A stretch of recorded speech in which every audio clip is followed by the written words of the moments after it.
News Talk at 101's Hometown Football. Back in the game. It's the locker room. Talks to the coach right now. I'm David Sebastian with Hometown Football on News Talk at 101. Before the game, T Cowart had the chance to get in the locker room with Coach Wright of the Arnold Marlins. Let's see what he had to say. Coach, tell me how your overview of your season is going. Again, we're happy with where we're at. We've grown through the first 3 ball games. We, had to develop a little bit in certain areas and grow in certain areas. We did that. We felt we let a couple get away from us. Certainly on the road, we didn't play well.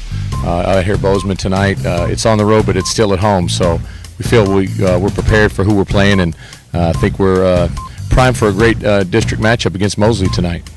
Key player-wise, anybody injured that's going to be of any significant loss to you? No, we've got a full roster, and they'll be, padded up, ready to get it. And your quarterback this year was your quarterback last year, and he's made great progress. I've seen one of the games that he's played in. He looks a little more poised and a little more ready to play. He's grown as much as anyone in terms of being a team leader and getting the guys to play hard for him and be dedicated to protect him. Again, your quarterback's your leader just in any battlefield of battle. Your leader is the one you got to protect more than anything. He's, everything goes through him a lot of times as far as executing an offense.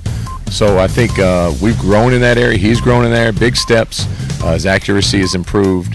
His ball distribution is based on what's available and what the defense gives us, and so that's a big step for a quarterback that wants to be one of the best ones to come through Bay County. And I think he's headed that way, but he's not there yet. Okay, and one of the other things is that we always talk about our key players, your running backs, your receivers, and stuff, and we often fail to mention the quality of your offensive and defensive line. How are you looking and how you feel about these guys?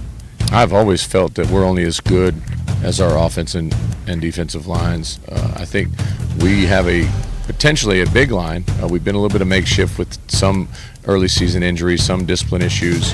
But I think right now, tonight, out here, we're putting our best 5 guys on the line of scrimmage to hopefully be able to run the football. To have success out here, we got to be able to run the ball tonight and get behind our pads. And then, Mosley's a fast defense. They don't stay blocked long, so we have to give a first effort, second effort, and third effort to be able to secure the blocks to create running lanes. I think a lot of our success offense, as our offense goes, does depend on how well those guys play up front.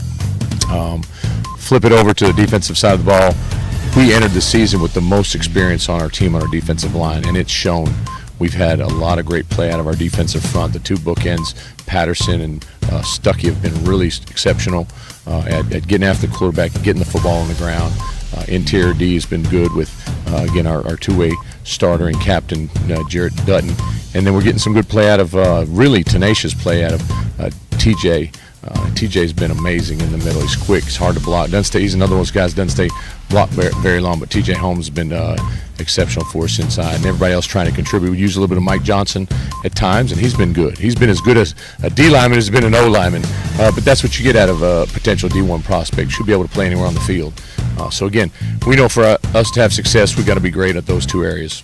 And my last question deals with the district that you're in. This is probably geographically one of the largest districts in the state of Florida because you play people from Pensacola all the way over to Tallahassee. With the playoffs set up the way they are, how do you feel that you're posed for the district playoffs? Well, again, our ultimate goal is to make a playoff appearance and then see where it goes from there. Again, to do that, the only way you completely control that is to win the district outright. The way things are set up. No more Florida shootouts on Monday night. We've kind of been in those shoes waiting for that game to see if we'd be in, but that won't be the case this year. We know for us to have a secured spot in the playoffs, we have to win our district. And again, we're in that position now. Tonight, how we play and how we handle the business of playing a rival in Mosley will determine our future success in the district run. I do know that our guys are as keyed up and wired for success against who they're playing more than the district matchup.